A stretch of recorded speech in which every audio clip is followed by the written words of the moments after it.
Hoy en Capital Intereconomía vamos a poner el foco en el sector bancario español.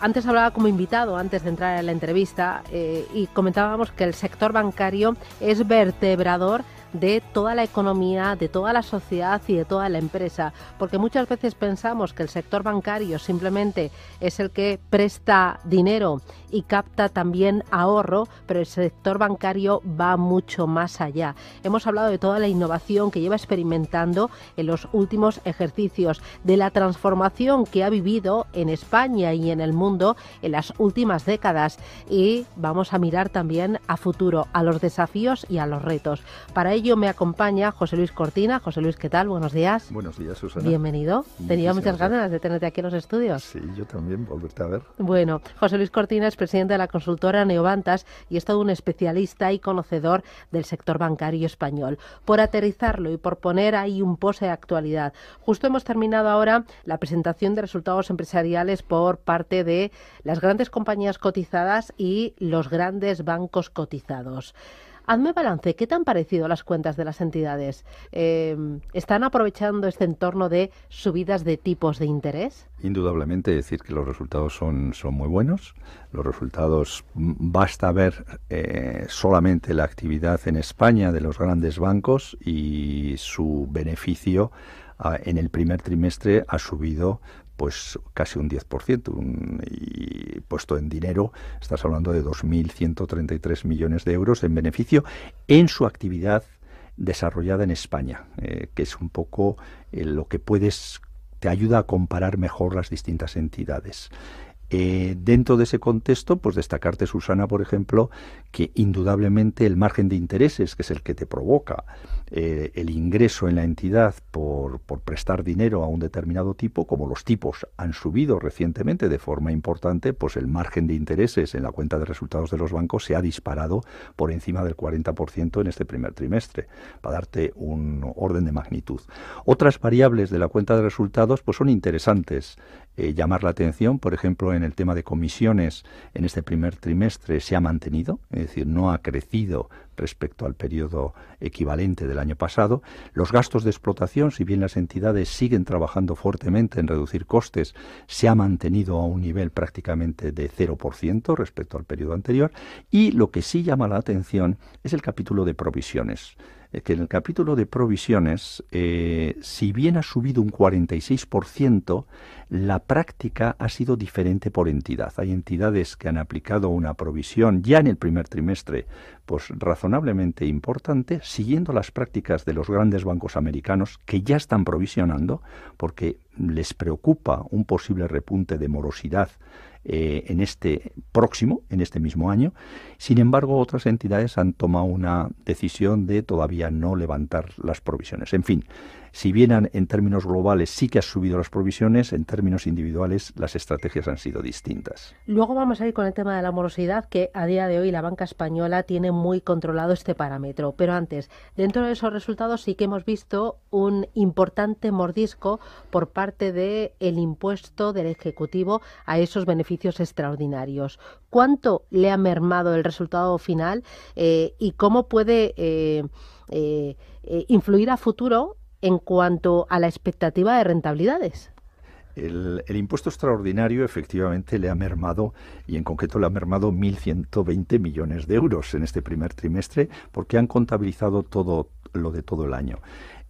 Ese mordisco, como está subrayando Susana, yo lo decía ya hace unos meses, cuando emergió esta idea en el año pasado, en la segunda mitad del año pasado, que desde mi perspectiva, primero es discriminatorio porque lo aplican solamente a determinadas entidades, que son las más grandes, obviamente, y segundo, que para mí me parece lo más importante, y ahora desarrollaré un momentito mi apunte, que en su momento subrayaba que era contraproducente porque dificulta que las entidades recuperen un nivel de rentabilidad y de solvencia potente que les permita seguir jugando un papel importante en el entramado económico de la nación. Y en ese sentido me parece contraproducente. Si vemos los ROEs, las rentabilidades sobre capital de este primer trimestre, destacaría dos cosas. Por un lado, se ha frenado el crecimiento que en los últimos 2 años estaba experimentando el sector banca, en ROE.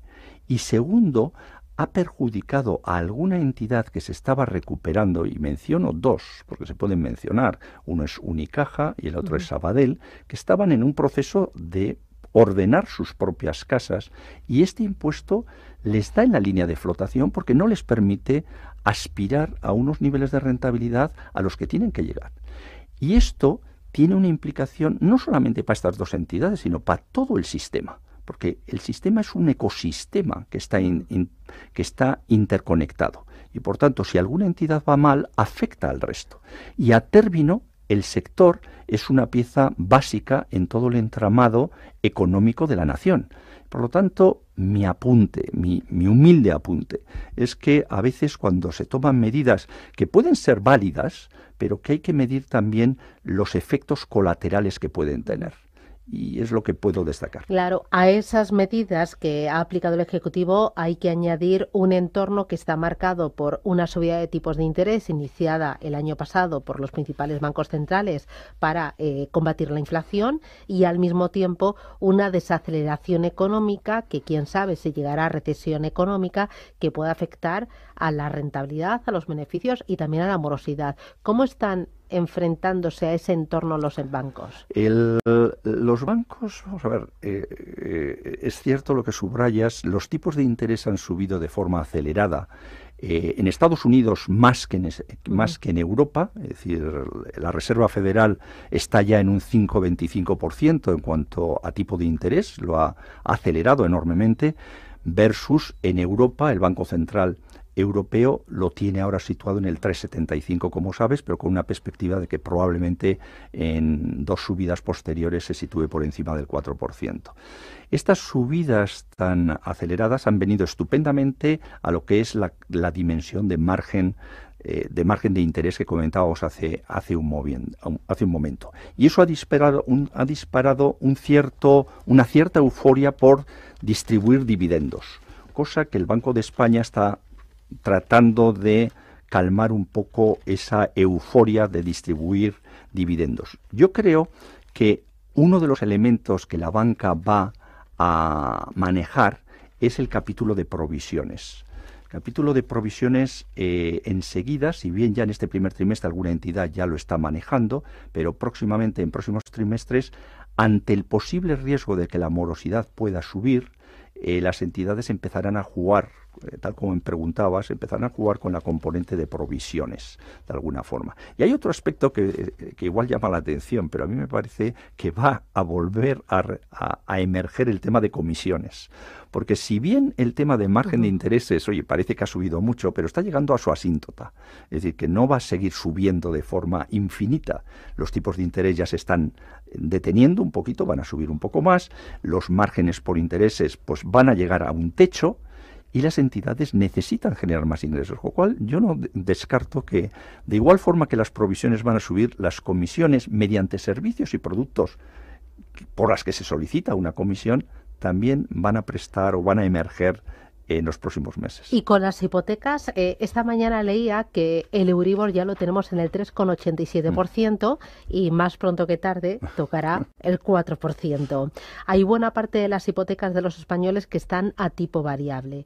Estamos viendo que hay mucho traspaso de hipoteca tipo variable a tipo fijo, que se está desinflando la petición de crédito hipotecario. ¿Cómo ves este elemento por parte de las entidades? Fíjate, Susana, has subrayado el tema de cómo ha evolucionado el tipo de producto hipotecario y efectivamente ha pasado de un variable a un fijo, pero el que está emergiendo ahora con fuerza es el mixto, que es como su propio nombre indica, mixto es un mix de fijo y de variable. Y eso es lo que está emergiendo. Si te fijas en los últimos datos que hay, recientemente la nueva contratación, más del 60% es ya en hipoteca mixta, de alguna forma. Pero en paralelo, no solamente cambia el mix de producto hipotecario, sino que también el volumen hemos visto que desde diciembre empieza a caer. En diciembre cayó un 4%, en febrero un 2%, es decir, que el volumen de negocio de hipotecas está en una situación de que presumiblemente si los tipos se siguen van a estar altos, y eso no lo duda nadie. En un primer momento, en este año 23, observaremos que el volumen caerá de hipotecas. Ya empieza a caer, como acabo de mencionar, pero va a ser un reto importante para las entidades. ¿Y subirá la morosidad o ni de lejos vamos a llegar a tocar los niveles de la anterior crisis?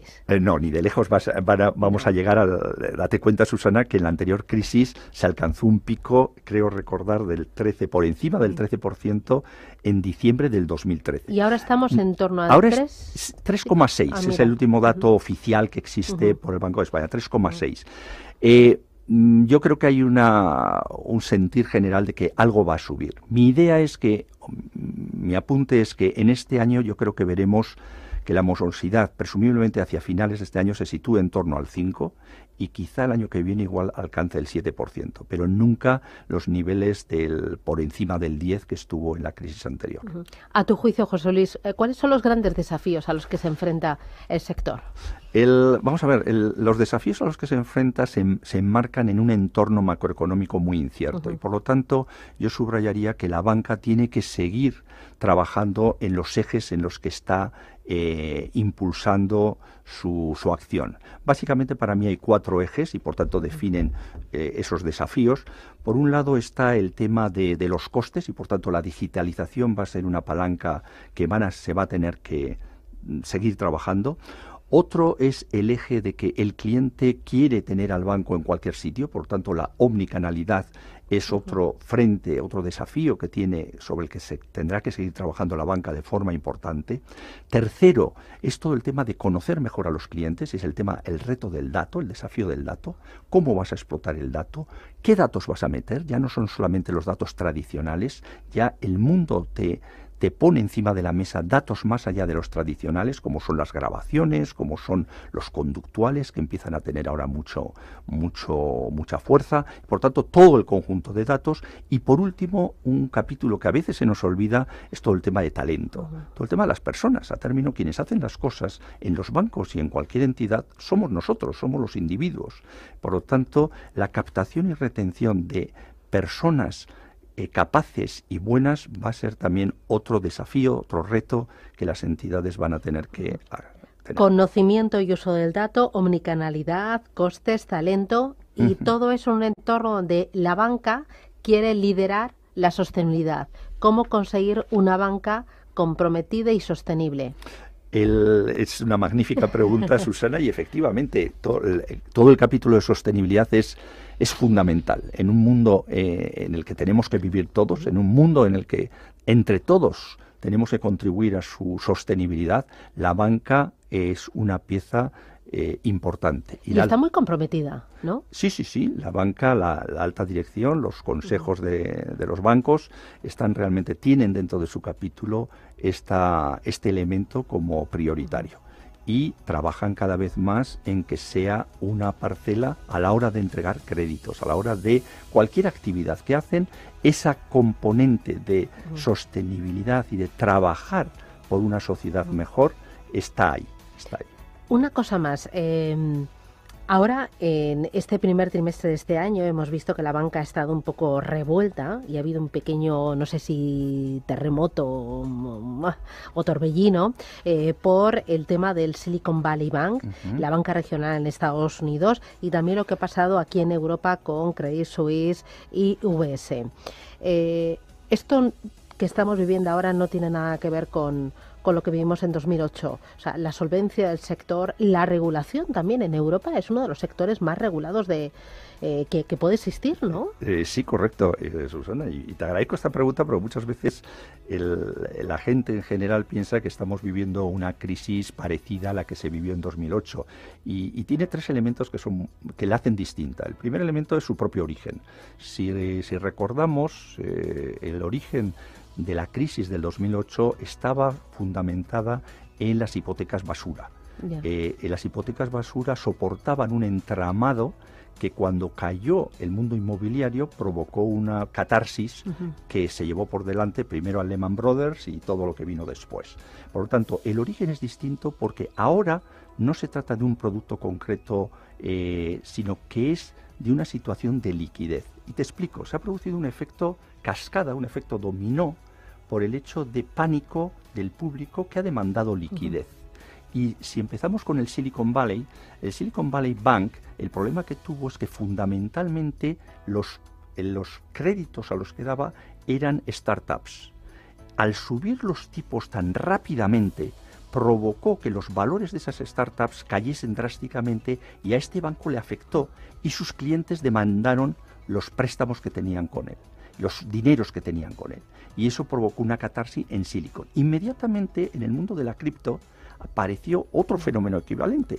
Se produjo un miedo al respecto y la gente demandó su dinero. Entonces nos encontramos en Estados Unidos fundamentalmente un problema de liquidez, de que la gente quería recuperar el dinero que tenía puesto en el banco.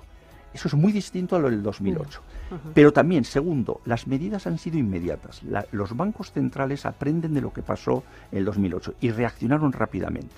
La Reserva Federal inmediatamente dijo que el público no se preocupe, yo cubro todas las liquideces o todas las demandas de liquidez que quiere el público. Y segundo, trabajó con los grandes bancos americanos para que, por ejemplo, JP Morgan adquiriese rápidamente First Republic, que fue el primer banco mediano que se vio afectado por esta situación de pánico por parte de los clientes, de decir, no, dame el dinero, ya no confío en ti porque veo que esto es un dominó. Entonces los propios bancos centrales lo pararon. Y tercero, y me voy al punto con el que hemos arrancado esta pregunta, es el tema de la regulación. Es decir, ya se aprendió en el 2008 y se trabajó sustancialmente en que las reglas del sector realmente se reforzaran y las supervisiones fueran más intensas. Hay un pool. Ahí emergió la figura de banco sistémico, por ejemplo, donde en España tenemos al Santander, donde los grandes, el Banco Central Europeo o la Reserva Federal, prestan atención a estos bancos que te pueden provocar una catarsis si van mal. Y por lo tanto la situación es distinta a la de hace 15 años, donde estas regulaciones y estas supervisiones no existían, o prácticamente no existían.